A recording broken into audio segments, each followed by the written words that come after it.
So Pacific represents the first real improvement in management of patients with locally advanced non-small cell lung cancer that's not surgically resectable.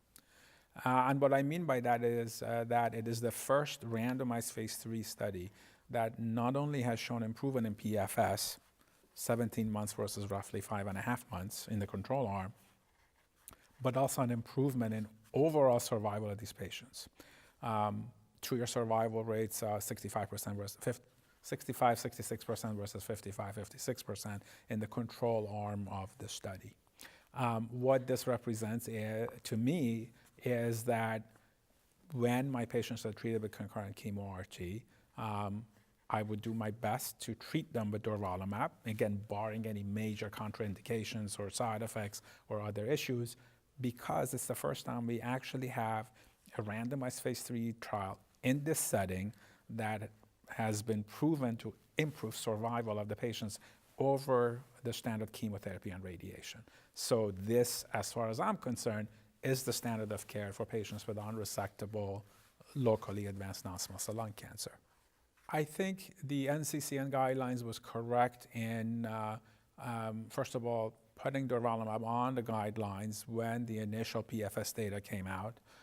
because again, it represented the first time we had a way of treating unresectable, locally advanced disease that improved PFS significantly. And I think it was a category 2A because, as we all can agree, overall survival is the most important factor for most of our patients. And really, for something to become the standard of care, I think we do need to show that overall survival advantage. Appropriately, once the OS data became available,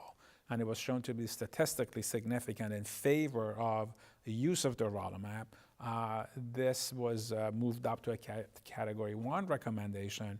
suggesting that, at least per the NCCN guideline and the non-small cell lung cancer committee, this is the standard of care, and this is the way patients with unresectable, locally advanced disease should be treated, and that is concurrent chemo-RT followed by durvalumab for a year, again, exactly as the Pacific study suggests. So I think you have to sort of define what you mean by practice changing and why do we say something is the standard of care. To me, something becomes the standard of care if, in a well-controlled, randomized phase 3 study that is adequately powered, we can look at the potential benefit of a new treatment comparing it to the older standard of care. If the new treatment clearly shows clinical outcomes that meet the statistically defined threshold for that particular study, then the new treatment deserves the label of standard of care and practice changing. Why do I think Pacific is such a study? Because it is the first time in many decades where we have had an intervention applied to a group of patients in whom we haven't had any major improvement in either OS, PFS, response rate that has shown to improve all of those clinical parameters with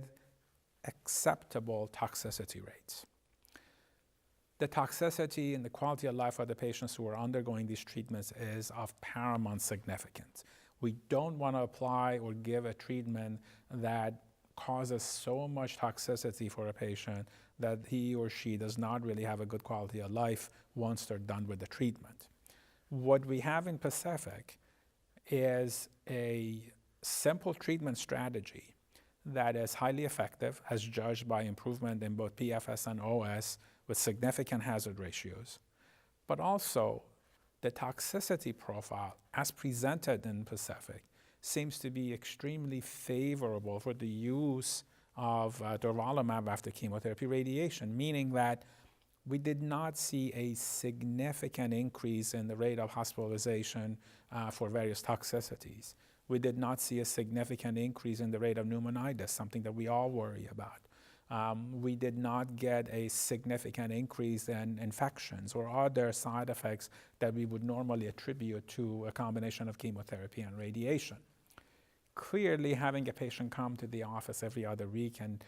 be infused with a drug that could potentially cause, its own toxicities is asking a lot from our patients. But on the other side of it, again, if we can manage to improve the clinical outcomes that we're interested in, and again, I would emphasize survival is the most important factor, at least in my view, then I think it's a reasonable discussion, at least with the patient, to say that, given all the facts that we've talked about, yes, there are toxicities, yes, there could be an immune event related adverse events with the use of durvalumab, but all of these are worth the potential clinical benefit. To me, that elevates the Pacific regimen to the level of a standard of care, and something that at least every patient should hear about and have a discussion and be able to decide whether they want to proceed with it or not. We worry about every drug that we put in our patients, there's no doubt about it, but we've learned how to manage a lot of the immune-related adverse events associated with checkpoint inhibitors. Again, we did not see a significant increase in those toxicities in Pacific, so I think it is worth the discussion, and it is worth considering for patients who have good performance status and otherwise match the profile of the patients that we saw in Pacific.